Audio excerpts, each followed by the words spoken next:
Hello friends, welcome to daily exam bytes YouTube channel. ఈరోజు మనం March 20th current అఫైర్స్ని చూసుకుందాం. చాలా మంచి క్వశ్చన్స్ ఉన్నాయి. వీడియో లాస్ట్ వరకు చూడండి. మీకు ఖచ్చితంగా కొన్ని మార్క్స్ని తెచ్చిపెడతాయి. ఓకేనా? First question. ఇది చాలా ఇంపార్టెంట్ క్వశ్చన్ అండి. వరల్డ్ హ్యాపీనెస్ రిపోర్ట్ 2026లో ఏ దేశం మొదటి స్థానంలో ఉంది? కరెక్ట్ ఆన్సర్ ఫిన్లాండ్ అండి. ఈ వరల్డ్ హ్యాపీనెస్ రిపోర్ట్ను యునైటెడ్ నేషన్స్ ప్రచురిస్తుందండి. ఈ రిపోర్ట్‌లో ముఖ్యంగా సోషల్ సపోర్ట్, ఆదాయం, ఆరోగ్యం, స్వేచ్ఛ మరియు ట్రస్ట్ వంటి అంశాలను పరిగణలోకి తీసుకుంటారండి. ఫిన్లాండ్ దేశం వరుసగా 9వసారి మొదటి స్థానంలో నిలిచిందండి. ఇది కూడా గుర్తుంచుకోవాలి. అలాగే మన ఇండియా ఏ ప్లేస్‌లో ఉందంటే 116వ స్థానంలో ఉందండి. స్కోర్ కూడా అడగొచ్చు. 4.536 అండి మన స్కోరు. అలాగే మన పక్క దేశాలు కూడా ఒకసారి చూసుకుంటే పాకిస్తాన్ 104వ ప్లేస్‌లో ఉంది. శ్రీలంక 134వ ప్లేస్‌లో ఉంది. బంగ్లాదేశ్ 127వ ప్లేస్‌లో ఉంది. చైనా 65వ ప్లేస్‌లో ఉంది. నేపాల్ 99 స్థానాల్లో ఉన్నాయండి. ఓకేనా? సో, గుర్తుంచుకోవాలి. అలాగే పక్కనున్న టేబుల్ చూస్తే టాప్ 10 లిస్టే ఇచ్చామండి. అలాగే మన ఇండియా ర్యాంక్ కూడా ఇచ్చాం. ఫస్ట్ 3 అయితే ఫిన్లాండ్, ఐస్లాండ్, డెన్మార్క్ అండి. సో, అవి కూడా టాప్ 3 కూడా గుర్తుంచుకోవాలి. ఓకేనా? సో, మన క్వెషన్ మరొకసారి చూసుకుంటే వరల్డ్ హ్యాపీనెస్ రిపోర్ట్ 2026లో ఏ దేశం మొదటి స్థానంలో నిలిచింది అంటే కరెక్ట్ ఆన్సర్ ఫిన్లాండ్ అండి. ఇది వరుసగా ఎన్నోసారండి మొదటి స్థానంలో నిలిచిందంటే వరుసగా 9వసారండి ఇది. ఓకేనా? ఇది ఎవరు ప్రచురిస్తారంటే యునైటెడ్ నేషన్స్ ప్రచురిస్తుందండి. ఇందులో ఏం తీసుకుంటాయి అంటే పరిగణలోకి సోషల్ సపోర్ట్, ఆదాయం, ఆరోగ్యం, స్వేచ్ఛ మరియు ట్రస్ట్ వంటి అంశాలను పరిగణలోకి తీసుకుంటాయండి. మన ఇండియా స్కోర్ ఎంతండి? 116వ స్థానంలో ఉంది. స్కోర్ ఎంతంటే 4.536 అండి. అలాగే మన చుట్టుపక్కలున్న ఇతర కంట్రీస్ లిస్ట్ కూడా చూసుకుంటే పాకిస్తాన్ 104వ స్థానం అండి. శ్రీలంక 134, బంగ్లాదేశ్ 127, చైనా 65, నేపాల్ 99 అండి. ఓకేనా? అలాగే టాప్ 3 చూసుకుంటే ఫిన్లాండ్ ఉన్నంది 7.76 అండి స్కోరు. అలాగే ఐస్లాండ్, అలాగే డెన్మార్క్ ఇవి టాప్ 3లో ఉన్నాయండి. ఓకేనా? అన్ని కీ పాయింట్స్ గుర్తుంచుకోవాలి. క్వెషన్ ఏ విధంగానే రావచ్చు. అందుకోసం ఇవన్నీ చెప్తాను. ఓకేనా? Next question. ఇటీవల యూకే నుండి గౌరవ నైట్‌హుడ్ పురస్కారం ఎవరు పొందారు? కరెక్ట్ ఆన్సర్ ఆప్షన్ బి ఎన్. చంద్రశేఖరన్ అండి. ఈ కేబీఈ ఫుల్ ఫామ్ ఏంటంటే night commander of the order of the British empire అండి. ఎన్. చంద్రశేఖరన్ గారు టాటా గ్రూప్ చైర్మన్ అండి. మీకు తెలిసే ఉంటుంది. ఈ అవార్డ్ ఆయన బిజినెస్ రంగంలో చేసిన సేవలకు మరియు యూకే, ఇండియా సంబంధాలను బలోపేతం చేసినందుకు ఇచ్చారండి. సో, గుర్తుంచుకోవాలి. ఇటీవల యూకే నుండి గౌరవ నైట్‌హుడ్ కేబీఈ పురస్కారం ఎవరు పొందారు అంటే కరెక్ట్ ఆన్సర్ ఎన్. చంద్రశేఖర్ అండి. ఎవరండి ఇతను?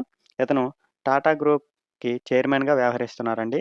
అలాగే ఈ కేబీఈ ఫుల్ ఫామ్ ఏంటంటే night commander of the order of the British empire అండి. ఓకేనా? ఈ అవార్డ్‌ని ఆయనకి ఎందుకిచ్చారంటే, ఆయన బిజినెస్ రంగంలో చేసిన సేవలు మరియు యూకే, ఇండియా సంబంధాలను బలోపేతం చేసినందుకు ఇచ్చారండి. ఓకేనా? Next question. క్రింది ఇచ్చిన వారిలో ఎవరు నేపాల్‌లో తొలి ట్రాన్స్‌జెండర్ మహిళ పార్లమెంట్ సభ్యురాలిగా చరిత్ర సృష్టించారు? కరెక్ట్ ఆన్సర్ చూడండి. ఆప్షన్ డి భూమికా శ్రేష్ఠ అండి. ఈ భూమికా శ్రేష్ఠ గారు రాష్ట్రీయ స్వతంత్ర పార్టీ నుండి ఎంపీగా ఎంపికయ్యారండి. నేపాల్ దేశం ఎల్‌జీబీటీక్యూ+ హక్కులను గుర్తించే విషయంలో చాలా ప్రోగ్రెసివ్‌గా ఉందండి. మరి నేపాల్ ప్రధానమంత్రి ఎవరండి? బాలేంద్ర షా అండి. ఓకేనా? అన్ని కీ పాయింట్స్ గుర్తుంచుకోవాలి. మన క్వెషన్ ఏంటంటే, క్రింది ఇచ్చిన వారిలో ఎవరు నేపాల్‌లో తొలి ట్రాన్స్‌జెండర్ మహిళా పార్లమెంట్ సభ్యురాలిగా చరిత్ర సృష్టించారు అంటే, కరెక్ట్ ఆన్సర్ ఆప్షన్ డి భూమిక శ్రేష్ఠ అండి. ఏ పార్టీ నుంచి ఎంపీగా అయ్యారండి? రాష్ట్రీయ స్వతంత్ర పార్టీ అండి. అలాగే నేపాల్ పీఎం ఎవరండి? మనం ఇంతకుముందు కూడా ఈ వీడియోలో చెప్పుకున్నాం. బాలేంద్ర షా అండి. రీసెంట్‌గానే ఎన్నికయ్యారు. ఓకేనా? Next question.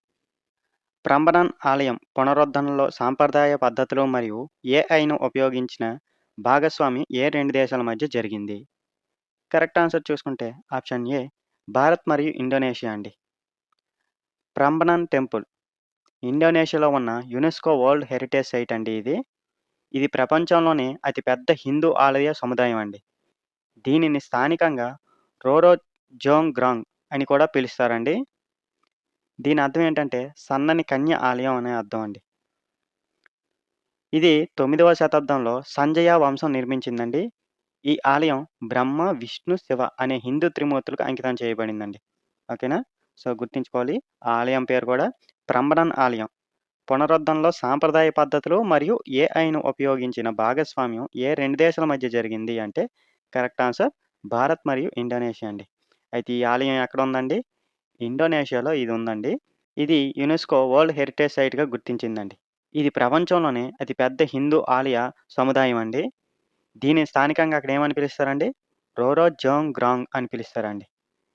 ఇది ఎవరు నిర్మించారంటే ఇది 9వ శతాబ్దంలో సంజయ వంశం నిర్మించిందండి. ఈ ఆలయం ఏ దేవతలకు అంకితం చేయబడిందంటే బ్రహ్మ, విష్ణు, శివ అనే హిందూ త్రిమూర్తులకు అంకితం చేయబడిందండి. ఓకేనా? Next question.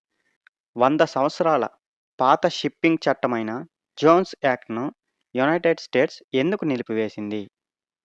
కరెక్ట్ ఆన్సర్ చూసుకుంటే ఆప్షన్ సి చూడండి. సరఫరా గొలుసు సమస్యలను తగ్గించి అత్యవసర పరిస్థితుల్లో విదేశీ నౌకలను అనుమతించడానికండి. జోన్స్ యాక్ట్‌ను అధికారికంగా మెర్చెంట్ మెరైన్ యాక్ట్ ఆఫ్ 1920 అని కూడా పిలుస్తారు.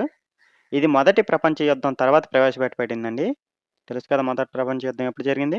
1914 నుండి 18 వరకు జరిగింది. ఇటీవల మీరు చూస్తున్నారు కదా! ఇరాన్ యుద్ధ సమయంలో ఇంధన ధరలను తగ్గించడానికి యునైటెడ్ స్టేట్స్ ఈ జోన్స్ యాక్ట్‌ను 60 రోజుల పాటు సడలించిందండి. ఓకేనా? సో, అందుకు గుర్తుంచుకోవాలి. ఏంటండి? 100 సంవత్సరాల పాటు షిప్పింగ్ చట్టమైన జోన్స్ యాక్ట్‌ను యునైటెడ్ స్టేట్స్ ఎందుకు నిలిపేసింది ప్రెజెంట్ అంటే, సరఫరా గొలుసుల సమస్యలను తగ్గించి అత్యవసర పరిస్థితుల్లో విదేశీ నౌకలను అనుమతించడానికండి. ఈ జోన్స్ యాక్ట్‌ను ఏమని పిలుస్తారండి అధికారికంగా అంటే, మర్చెంట్ మెరైన్ యాక్ట్ ఆఫ్ 1920 అండి. ఇది ఎప్పుడు ప్రవేశపెట్టబడిందంటే, మొదటి ప్రపంచ యుద్ధం తర్వాత ప్రవేశపెట్టబడింది. ఇటీవల ఇరాన్ యుద్ధం సమయంలో ఇంధన ధరలను తగ్గించడానికి యునైటెడ్ స్టేట్స్ ఈ జోన్స్ యాక్ట్‌ను 60 రోజుల పాటు సడలించిందండి. ఓకేనా? Next question.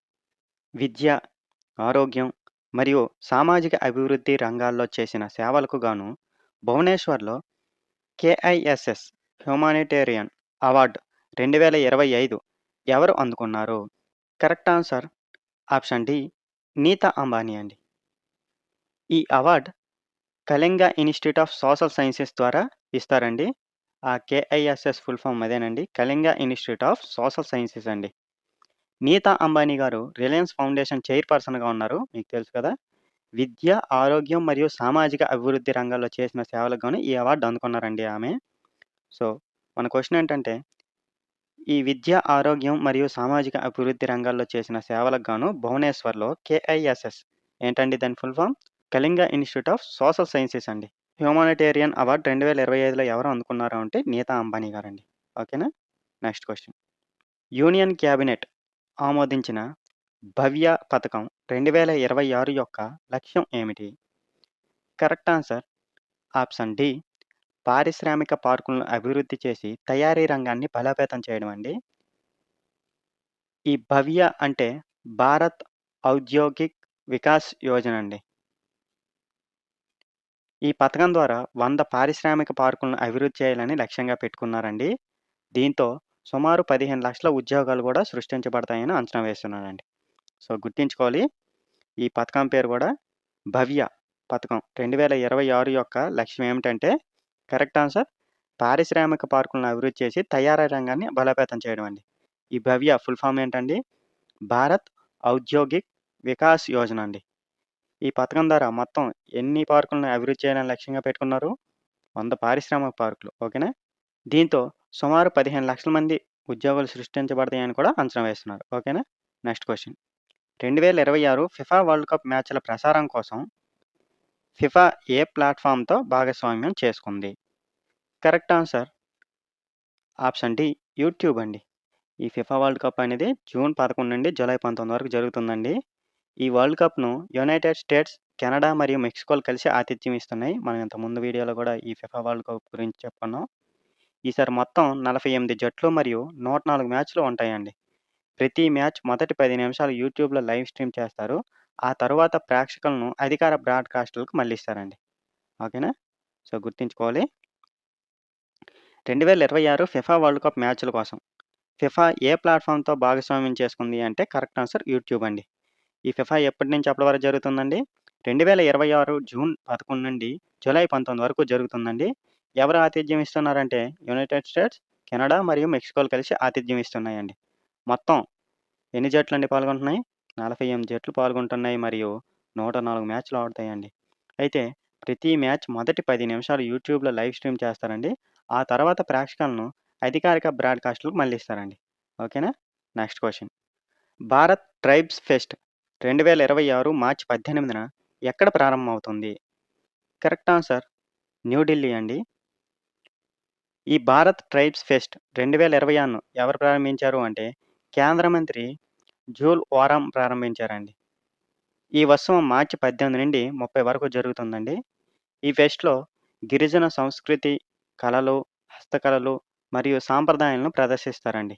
ఇది ట్రైఫెడ్ అంటే ఫుల్ ఫామ్ ఏంటంటే tribal cooperative marketing development federation of India మరియు ట్రైబల్ అఫైర్స్ మంత్రిత్వ శాఖ సహకారంతో నిర్వహించబడుతుందండి. సో, గుర్తుంచుకోవాలి.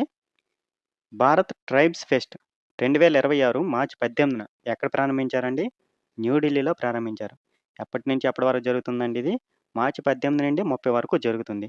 ఎవరు ప్రారంభించారు అంటే కేంద్ర మంత్రి జ్యూల్ ఓరం ప్రారంభించారండి. ఈ ఫెస్ట్‌లో ఏం ప్రదర్శిస్తారు అంటే గిరిజన సంస్కృతి, కళలు, హస్తకళలు మరియు సాంప్రదాయాలను ప్రదర్శిస్తారండి. ఇది ఎవరి సహకారంతో నిర్వహించబడుతుంది అంటే ట్రైఫెడ్ అంటే tribal cooperative marketing development federation of India మరియు ట్రైబల్ అఫైర్స్ మంత్రిత్వ శాఖ సహకారంతో నిర్వహించబడుతుందండి. ఓకేనా? Next question. దత్తత తల్లులకు ప్రసూతి సెలవులపై వయసు పరిమితి ఉండకూడదని ఏ సంస్థ తీర్పు ఇచ్చింది? కరెక్ట్ ఆన్సర్ సుప్రీం కోర్ట్ అండి. మన భారత సుప్రీం కోర్ట్. ఈ తీర్పు ద్వారా జీవ తల్లులకు మరియు దత్తత తల్లులకు సమాన హక్కులు కల్పించబడుతున్నాయండి. ఓకేనా? సుప్రీంకోర్టు ప్రకారం పిల్లల వయసుతో సంబంధం లేకుండా 12 వారాల సెలవులు ఇవ్వాలని పేర్కొందండి. ముందు ఉన్న చట్టాన్ని వివక్షతగా పేర్కొంటూ పితృత్వ సెలవులపై కూడా మార్పులు చేయాలని సూచించిందండి. అలాగే ఇది ఏ ఆర్టికల్‌కు రిలేటెడ్‌గా ఉంటుంది ఈ తీర్పు అంటే ఆర్టికల్ 14 అండి. తెలుసు కదా మీకు? సమానత్వ హక్కు. అలాగే ఆర్టికల్ 21 తెలుసు కదా? జీవించే హక్కు ఆధారంగా ఈ తీర్పుని ఇచ్చిందండి. ఓకేనా? సో, గుర్తుంచుకోవాలి. Very important. దత్తత తల్లులకు ప్రసూతి సెలవులపై వయస్సు పరిమితి ఉండకూడదని ఏ సంస్థ తీర్పు ఇచ్చింది అంటే కరెక్ట్ ఆన్సర్ ఆప్షన్ డి భారత సుప్రీం కోర్ట్ అండి. అయితే ఈ తీర్పు ద్వారా జీవ తల్లులు మరియు దత్తత తల్లులకు సమాన హక్కులు కల్పించబడుతున్నాయండి. సుప్రీంకోర్టు ప్రకారం పిల్లల వయసుతో సంబంధం లేకుండా 12 వారాలు సెలవులు ఇవ్వాలని పేర్కొందండి. ముందు ఉన్న చట్టాన్ని వివక్షతగా పేర్కొంటూ పితృత్వ సెలవులపై కూడా మార్పులు చేయాలని సూచించిందండి. అయితే ఈ తీర్పు ఏ ఆర్టికల్‌కి రిలేటెడ్‌గా ఉన్నాయి అంటే ఆర్టికల్ 14 అండి. తెలుసు కదా! సమానత్వ హక్కు. అలాగే ఆర్టికల్ 21 జీవించే హక్కు ఆధారంగా ఈ తీర్పు ఇచ్చిందండి. ఓకేనా? Next question. Shri Guru Tegh Bahadur world class university bill 2026ను ఏ రాష్ట్రం ఆమోదించింది? Correct answer option A Punjab అండి. ఈ యూనివర్సిటీని సిక్ గురువుల్లో 9వ గురువైన గురు తేజ్ బహదూర్ గారి పేరుతో ఏర్పాటు చేస్తున్నారండి. ఈ ప్రాజెక్ట్‌కు 3 సంవత్సరాల్లో 300 కోట్ల పెట్టుబడి పెట్టనున్నారండి. ఈ యూనివర్సిటీలో డిఫెన్స్, ఏరోస్పేస్, సైబర్ సెక్యూరిటీ మరియు క్వాంటం కంప్యూటింగ్ వంటి కోర్సులు అందించబడతాయండి. సో, గుర్తుంచుకోవాలి. Shri Guru Tegh Bahadur world class university bill 2026ను ఏ రాష్ట్రం ఆమోదించింది అంటే correct answer option A Punjab అండి. ఈ గురు తేజ్ బహదూర్ ఎన్నవ సిక్ గురువండి? 9వ సిక్ గురువండి. ఈయన పేరుతో ఏర్పాటు చేస్తున్నారండి. ఈ ప్రాజెక్ట్‌కు ఎంతండి? 3 సంవత్సరాల్లో 300 కోట్లు పెట్టుబడి పెట్టనున్నారండి. ఇందులో ఏ కోర్సులు అందించబడతాయి అంటే డిఫెన్స్, ఏరోస్పేస్, సైబర్ సెక్యూరిటీ మరియు క్వాంటమ్ కంప్యూటింగ్ వంటి కోర్సులు అందించబడతాయండి. ఓకేనా? Next question. Geological survey of India Kalinjar కోటను జియో హెరిటేజ్ సైట్‌గా ఎందుకు ప్రకటించింది? కరెక్ట్ ఆన్సర్ చూడండి. ఆప్షన్ ఏ ప్రత్యేక భూభౌతిక నిర్మాణాలు మరియు చారిత్రక ప్రాముఖ్యత కారణంగా అండి. కాలింజర్ కోట ఎక్కడుందండి? ఉత్తరప్రదేశ్‌లో ఉంది. ఈ ప్రదేశం పురాతన రాళ్ళ నిర్మాణాలు మరియు భూభౌతిక ప్రాముఖ్యతకు ప్రసిద్ధి చెందిందండి. ఇక్కడ ఒక ప్రత్యేకమైన టైమ్ గ్యాప్ కనిపిస్తుందండి. దానిని అన్‌కన్ఫర్మిటీ అని పిలుస్తారండి. ఇది సుమారు 1.3 బిలియన్ సంవత్సరాల భూమి చరిత్ర లోపించినట్లుగా చూపిస్తుందండి. సో, గుర్తుంచుకోవాలి. జియోలాజికల్ సర్వే ఏ కోటనండి? ఈ పేరు కూడా గుర్తుంచుకోవాలి.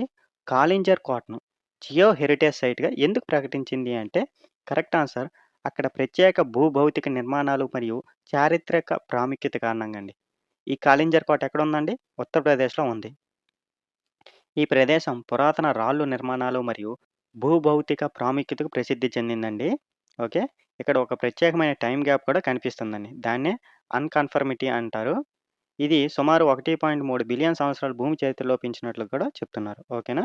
Next question. భారతదేశం రిలీఫ్ ఆర్‌ఈఎల్ఐఈఎఫ్ పథకాన్ని 2026లో ఎందుకు ప్రారంభించింది? Correct answer option B. పశ్చిమాసియా సంక్షోభ సమయంలో ఎగుమతులకు మద్దతివ్వడానికండి. ఈ రిలీఫ్ పథకం ద్వారా పశ్చిమాసియా సంక్షోభం వల్ల ప్రభావితమైన ఎగుమతిదారులకు మద్దతివ్వడం ప్రధాన లక్ష్యమండి. ఈ పథకం ట్రేడ్‌ను స్థిరపరచడంలో మరియు ఆర్థిక అంతరాయాలను తగ్గించడంలో సహాయపడుతుందండి. ఓకేనా? సో, గుర్తుంచుకోవాలి. ఏంటండి ఆ పథకం పేరు? రిలీఫ్ 2026లో ఎందుకు ప్రారంభించింది అంటే, పశ్చిమాసియా సంక్షోభం సమయంలో ఎగుమతులకు మద్దతివ్వడానికండి ఇది. ఓకేనా? ఈ రిలీఫ్ పథకం ద్వారా పశ్చిమ ఆసియా సంక్షోభం వల్ల ప్రభావితమైన ఎగుమతిదారులకు మద్దతివ్వడం ప్రధాన లక్ష్యమండి.